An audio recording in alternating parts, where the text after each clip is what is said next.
एक बार की बात है, एक गांव में दो किसान रहते थे। दोनों ही किसान बहुत गरीब थे और एक जैसा काम करते थे।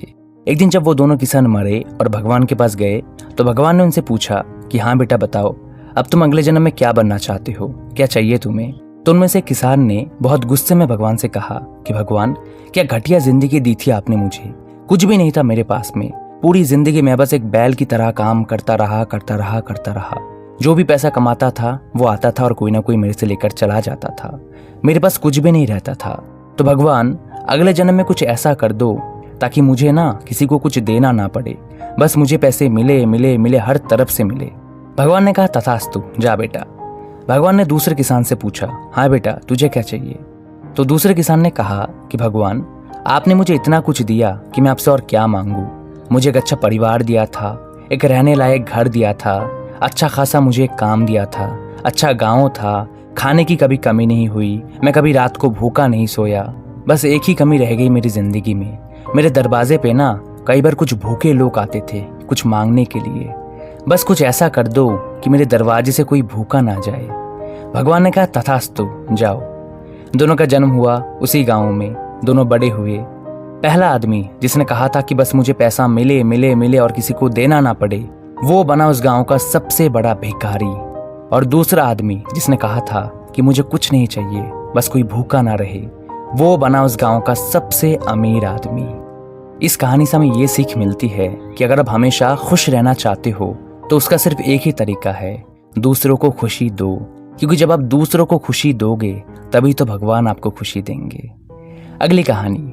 एक बार एक आदमी ने ब्याज पर पैसे उधार लेकर अपना बिजनेस शुरू किया, लेकिन उसे बिजनेस में बहुत ज्यादा लॉस हो गया, जिसके चलते वो पैसा वापस नहीं कर पा रहा था। इधर उधार देने वाला व्यक्ति रोज आकर अपने पैसे मांगता था। उधार देने वाला व्यक्ति 30 से 35 साल का एक लड़का था और उसे बिजनेसमैन की बेटी बहुत पसंद थी और वो उससे शादी करना चाहता था। इसलिए एक दिन उस लड़के ने बिजनेसमैन को एक ऑफर दिया। उसने कहा कि मैं सारा कर्ज माफ कर दूंगा अगर तुम अपनी बेटी की शादी मुझसे करवा दो। बिजनेसमैन ने मना कर दिया तो लड़के ने एक और ऑफर दिया। उसने कहा कि चलो एक गेम खेलते हैं जिसमें एक छोटी सी पोटली में 2 पत्थर डालूंगा। एक पत्थर सफेद रंग का होगा और दूसरा काले रंग का होगा। तुम्हारी बेटी को दोनों पत्थरों में से कोई एक पत्थर निकालना होगा। अगर सफेद पत्थर निकल गया तो सारा कर्ज माफ कर दूंगा और शादी भी नहीं करनी पड़ेगी। लेकिन अगर काले रंग का पत्थर निकल गया तो कर्ज तो माफ कर दूंगा लेकिन शादी करनी पड़ेगी। बाप और बेटी दोनों राजी हो गए। सारे गांव वालों को इकट्ठा किया गया। मुखिया भी वहां देख रहा था। जैसे ही जमीन से 2 पत्थर उठाकर लड़के ने पोटली में डाले तो लड़की ने देख लिया कि उस लड़के ने पोटली में दोनों ही पत्थर काले डाले हैं। और काले पत्थर का मतलब ये कि कर्ज माफ लेकिन शादी करनी पड़ेगी। लड़की ये समझ गई कि लड़का चालाकी कर रहा है, लेकिन अगर लड़की गेम खेलने से मना कर दे तो शादी तो बच जाएगी लेकिन बाप का कर्ज माफ नहीं होगा।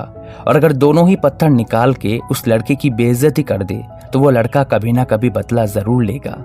इसलिए लड़की के पास लास्ट ऑप्शन यही था कि वो दोनों में से कोई एक पत्थर निकाले जो कि काला ही निकलेगा और उस लड़के से शादी कर ले ताकि बाप का कर्ज माफ हो जाए। लेकिन लड़की ने एक चालाकी की। उसने पोटली में से एक पत्थर निकाला और एक्टिंग करके जमीन पर गिरा दिया और वो पत्थर नीचे गिरे कई सारे सफेद और काले पत्थरों में मिल गया।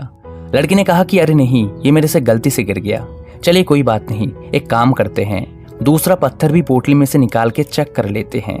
अगर पोटली में से अब सफेद पत्थर निकला तो मैंने जो उठाया था वो काला पत्थर था, और अगर पोटली में से अब काला पत्थर निकला तो मैंने जो उठाया था वो सफेद था। लड़का वहीं पे फंस गया। पोटली से दूसरा पत्थर निकाला तो वो काला पत्थर निकला, यानी कि नीचे गिरा हुआ पत्थर सफेद था। और इसका मतलब ये कि अब कर्ज माफ हो चुका है और शादी भी नहीं करनी पड़ेगी, क्योंकि पत्थर जो उठाकर नीचे गिर गया था गलती से वो सफेद था। इस कहानी से हमें ये सीख मिलती है कि जीवन में चालाक बनना सीखो। इतने भी भोले मत बनो कि दूसरे आकर तुम्हारे साथ चालाकी करके चले जाए। अगली कहानी। एक गांव में लोग अक्सर अपनी परेशानियों का दुखड़ा एक बूढ़े आदमी को रोज आकर सुनाते थे। एक दिन इस बूढ़े आदमी ने उन सबको बुलाया और एक जोक सुनाया। सभी गांव वाले जोक सुनकर हंसने लगे। बूढ़े आदमी ने फिर से वही जोक सबको सुनाया। इस बार सिर्फ कुछ ही लोग उस जोक पर हंसे। बूढ़े आदमी ने फिर से एक बार वही जोक सबको सुनाया, लेकिन इस बार कोई भी इस जोक पर नहीं हंसा।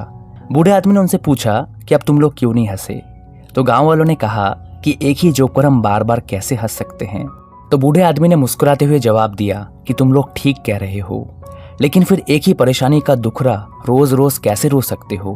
परेशानियां सबके जीवन में होती है, लेकिन इसका मतलब ये नहीं है कि अब उन परेशानियों का बहाना लेकर बैठ जाओ और उनका कोई सलूशन ना ढूंढो और जो मिले उससे बस हमेशा वही परेशानियों का दुखड़ा रोते रहो। अगली कहानी। एक बार एक भूखा शेर शिकार करने के लिए अपनी गुफा से बाहर निकला। बहुत देर बाद उसने खरगोश को पकड़ा। शेर खरगोश को खाने वाला था कि तभी शेर के सामने एक हिरन भी आ गया। शेर ने सोचा कि इस खरगोश को खाकर तो वैसे भी मेरा पेट नहीं भरेगा, तो एक काम करता हूँ, इसे छोड़कर मैं हिरन को पकड़ लेता हूँ। शेर खरगोश को छोड़कर हिरन के पीछे भागा। बहुत कोशिशों के बाद भी शेर हिरन को नहीं पकड़ पाया और हिरन भागते भागते जंगल में कहीं गायब हो गया। शेर जब वापस खरगोश को पकड़ने आया तो शेर ने देखा कि कोई दूसरा शेर उस खरगोश को पकड़कर खा रहा है। शेर के ज्यादा लालच करने के कारण उसे ना खरगोश मिला और ना ही हिरन।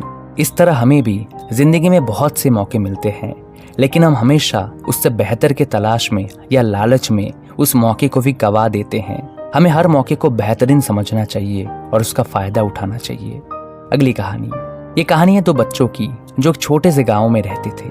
दोनों में से एक बच्चा 10 साल का और दूसरा 7 साल का था। ये दोनों बच्चे हमेशा एक साथ ही खेला करते थे, घूमा करते थे। एक दिन ये दोनों बच्चे घूमते घूमते पास के जंगल में चले गए और तभी जो 10 साल का बच्चा था उसका गलती से पैर फिसल गया और वह एक गहरे कुएं में गिर गया। जैसे ही वो बच्चा कुएं में गिरा तो वो जोर जोर से चिल्लाने लगा और उसकी आवाज सुन के ये 7 साल का बच्चा डर गया और इधर उधर मदद के लिए दौड़ा। लेकिन जब कहीं से भी मदद नहीं मिली तो इस बच्चे का ध्यान एक बाल्टी पर पड़ा जिसके साथ एक रस्सी बंधी हुई थी। तो उस बच्चे ने बिना कुछ सोचे समझे उस बाल्टी को कुएं में डाला और अपने दोस्त को कहा कि तुम इसको पकड़ो, मैं तुम्हें खींचता हूँ। और जब उसके दोस्त ने उस बाल्टी को पकड़ा तो उस बच्चे ने अपनी पूरी जी जान लगाकर बाल्टी को खींचा और अपने दोस्त को बाहर निकाला। जब दोनों बच्चे गांव लौटकर गांव वालों को सारी कहानी बताते हैं कि वो कैसे जंगल में गए, कैसे 7 साल के बच्चे ने 10 साल के बच्चे की जान बचाई, तो गांव वालों में से किसी को भी उनकी बात पर विश्वास नहीं हुआ कि कैसे एक 7 साल का बच्चा अकेले अपनी ताकत से 10 साल के बच्चे को कुएं से बाहर निकाल सकता है। लेकिन एक आदमी था उस गांव में, उसने विश्वास कर लिया। उनको सब रहीम चाचा कहते थे, उस गांव के सबसे समझदार बुजुर्गों में से एक।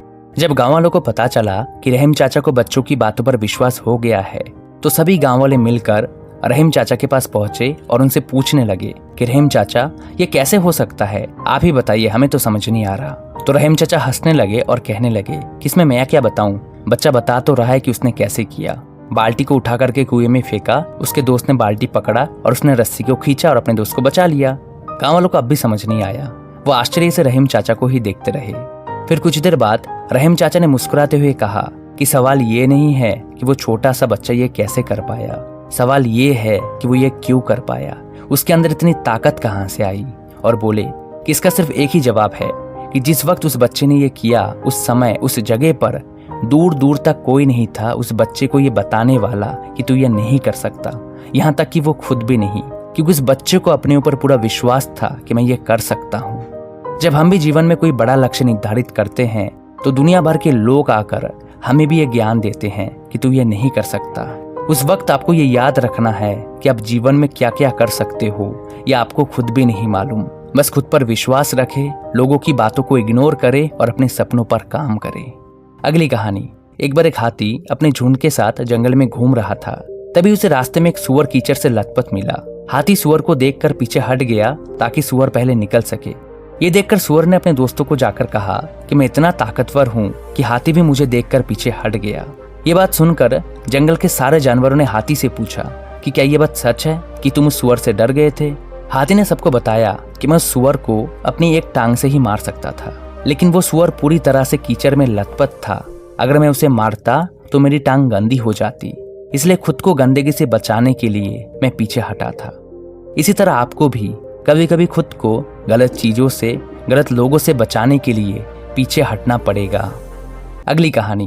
एक बार एक परिवार अपने बीमार बेटे का ऑपरेशन कराने हॉस्पिटल आया, लेकिन जो डॉक्टर ऑपरेशन करने वाले थे वो अभी तक हॉस्पिटल पहुंचे नहीं थे, जिसके कारण पेशेंट के घर वाले बहुत ज्यादा नाराज हो गए थे और हॉस्पिटल के बाकी स्टाफ पर गुस्सा दिखा रहे थे।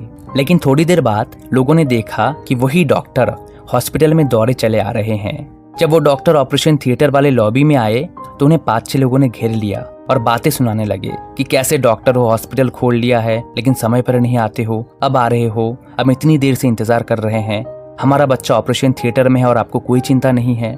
डॉक्टर ने कहा कि आप लोग मुझे जाने दीजिए, मुझे काम करना है। लेकिन वो लोग रुक ही नहीं रहे थे, सुनाए जा रहे थे कि डॉक्टर साहब अगर आपका बेटा होता तो क्या आप इतने आराम से आते, आप भागते हुए आते। लोगों ने बहुत कुछ सुना दिया डॉक्टर को, लेकिन डॉक्टर साहब ने जवाब में कुछ नहीं कहा। दौड़े चले गए ऑपरेशन थिएटर में। 1-1.5 घंटे तक ऑपरेशन चला और उसके बाद बाहर निकले तो वापस इन 5-6 लोगों ने घेर लिया कि क्या हुआ। डॉक्टर ने कहा कि बच्चा ठीक है, जल्दी रिकवर करेगा। ये बोलकर डॉक्टर साहब जा रहे थे, फिर उनसे सवाल करने लगे कि कब डिस्चार्ज होगा, ये वो। डॉक्टर ने कहा कि ये सारे सवाल आप नर्स से पूछ लीजिएगा, मुझे जाने दीजिए। और जिस स्पीड से आए थे उससे 2 गुनी स्पीड से वो निकल गए। ये जो 5-6 लोग थे लड़के के घर वाले, ये कहने लगे कि कैसा घमंडी डॉक्टर है, बात तक करने की तमीज नहीं है। कुछ देर बाद वहां नर्स आई तो वो बताने लगी बच्चे की हालत। तो इन्होंने कहा कि बच्चे का बाद में बताना, पहले ये बताओ ये जो डॉक्टर है ये इतना घमंडी क्यों है, इतना अहंकार किस चीज का है इनके अंदर, सीधे मुंह बात नहीं करते हैं।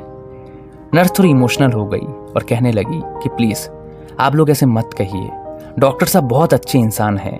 आपको शायद पता नहीं है, आज सुबह एक रोड एक्सीडेंट में इनके बेटे की डेथ हो गई, लेकिन हमारा फर्ज है इनको बताना कि कोई पेशेंट आया है, ऑपरेशन थिएटर में है, तो हमने कॉल किया, अपनी ड्यूटी निभाई। हमें लगा था शायद डॉक्टर साहब मना कर देंगे, लेकिन वो बिना देरी किए दौड़े चले आए, आपके बेटे का ऑपरेशन किया और वो ठीक भी हो जाएगा, आप लोग चिंता मत कीजिए। और वापस डॉक्टर साहब दौड़ के गए क्योंकि शाम होने को आई है और डॉक्टर साहब को अपने बेटे का अंतिम संस्कार करना है। ये छोटी सी कहानी हमें ये सिखाती है कि जीवन में कभी भी बिना किसी की सिचुएशन समझे उसे जज मत कीजिए, क्योंकि कई बार हम सामने वाले की सिचुएशन को समझे बिना ही उसे बहुत कुछ भला बुरा कह देते हैं। और फिर जब बाद में हमें सिचुएशन समझ में आती है तो फिर हम अंदर ही अंदर गिल्ट महसूस करने लगते हैं।